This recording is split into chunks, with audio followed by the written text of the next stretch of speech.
King 5 obtained the surveillance video from the Port of Seattle. It shows just before 1 p.m. on April 8th at SEA Airport, uniformed agents escorting University of Washington grad student Kennedy Orwa and his 13-year-old son toward Gate A4.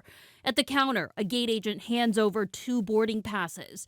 The group, including the guards who are armed and wearing what seem to be U.S. Department of Homeland Security patches, walks through the jet bridge just like other passengers. Bring Kennedy home! Bring Kennedy home! This as Orwa's fellow union members gathered near Delta's check-in counter for an impromptu protest. Orwa's case may not be an outlier. Advocates and flight trackers say ICE is increasingly relying on commercial airlines, especially in cases involving children. Unlike the charter flights out of Boeing Field, where detainees are shackled and movements are documented, commercial flights are harder to monitor. ICE might use a small number of commercial flights on a daily basis. Savvy RV is with Human Rights First, a nonprofit that tracks immigration enforcement. We have no visibility or way to track those flights, and there's kind of very little oversight into understanding how they work. Video from Minneapolis shows a similar scene. 5-year-old Liam Conejo Ramos holding his father's hand and a rubber glove balloon,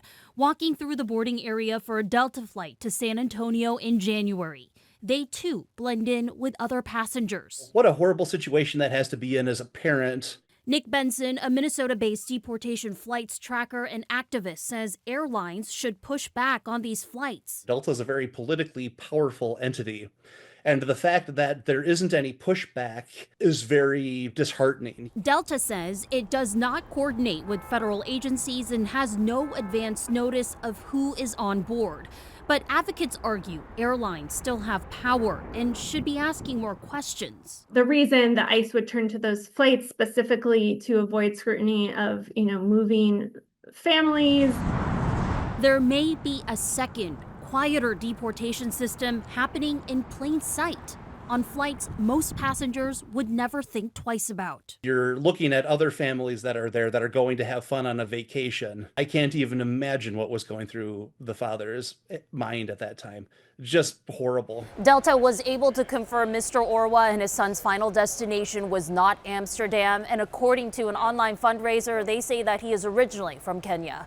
At SEA Airport, Sharon Yu, King 5 News.